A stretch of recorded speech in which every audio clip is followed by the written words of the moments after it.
All right, welcome back, fourth graders. This is Mr. Steinberg. What I wanted to do here is wanted to kind of demonstrate what's really happening when we have to add or even subtract really large numbers. And the subtraction, that'll be a separate video, but in this one, I'm going to show you two ways so we can kind of see what's exactly happening, among the place values. And many of you are probably already comfortable with adding large numbers and regrouping or borrowing, which is fine. But I just wanted to kind of show you what's really taking place, just in case you may have been taught like I was taught, which wasn't really heavily founded in place value. It was more about procedure, kind of following an algorithm or a list of steps. But in any case, I'm going to get started and I'll do my best to squeeze this in as quickly as I can. So hopefully you're comfortable with your addition facts. If you're not, let me know. We can find ways to practice them. So when we add large numbers, we always start with the lowest place value, which is the ones column. So I have 2 ones plus 9 ones. That gives me 11 ones. So what we're taught to do is we put the 1 down here. And what's happening is this. So if you have 11 ones, remember 11 ones is the same thing as 10 plus 1. So here you'll notice there's a group of 10. Well, if you have a group of 10, you have to move it over into the tens place value because that's where the tens are. So what we do is we leave the 1 that was left over and we carry that one group of 10 right up there. So even though we list it as a 1, it's really a group of 10. It's one group of 10. So now I have 8 groups of 10 plus 2 groups, which is 10, plus one more, which is 11. So here we have 11. Now 11 groups of 10 is the same thing as 110. So now what we do is you separate the 100 plus the 10. And you take that 100 and you're going to give that 100 over to the hundredth place value. And what's left over is a one group of 10. Sorry, yeah. So I'm going to take this away. So we have one group of 10 here, and we'll take that one group of 100 and we'll put it here. So that's 100. So now we have one group of 100 plus 9 more, which is 10 groups of 100, which is 1,000, right? But we have 10 groups plus 3 more, that's 13. So you have 13 groups of 100, which is the same as 1,300, which is the same as 1,000 plus 300. So now we can take that group of 1,000 and move it over to the thousands. And what's left over here is 3 groups of 100.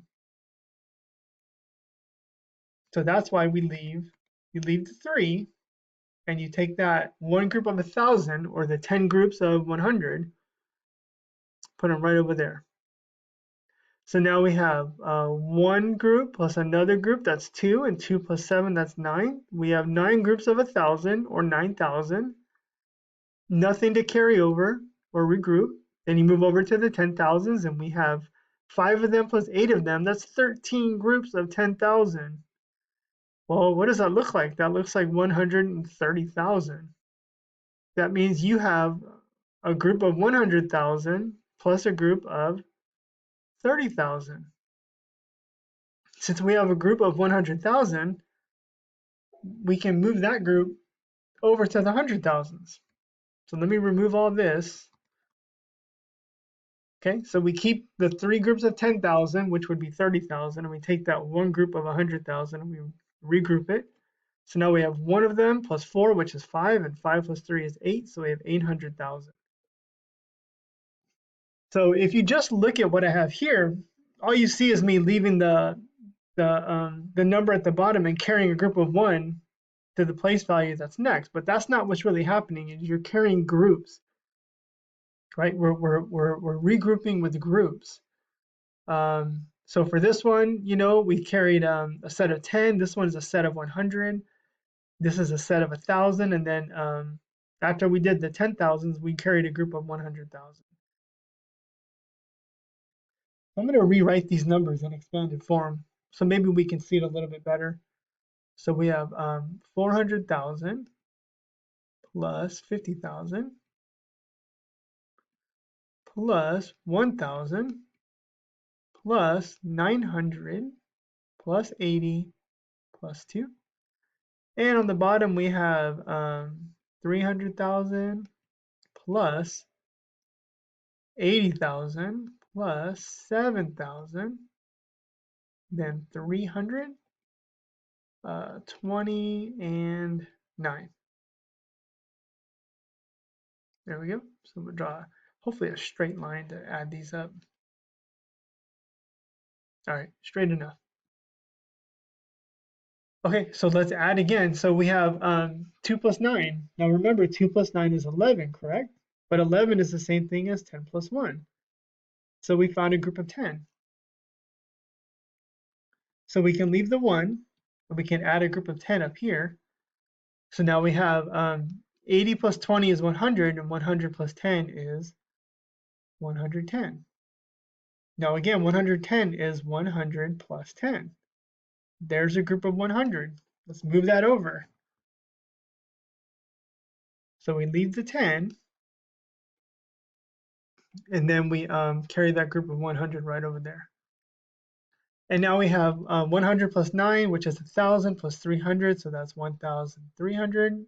So I hope you can see the pattern here. That's 1,000 plus 300. There's a group of 1,000. We're going to move that one over here. And we'll leave the 300 because that's still a group that still fits in the hundreds. So we take that group of 1,000, add them together. So I have 1 and 1 is 2, 2 and 7. That's 9 groups of 1,000. Come over to the 10,000s. So when you add them together, you have 0, 0, 0, 0, and then 5 and 8 is 13. 130,000, that means I have 100,000 plus another 30,000. So what we can do is we can leave the 30,000 and carry over the group of 100,000. I could just kind of go like this. And then we'll take that 100,000, put it right up there, because that's where it belongs.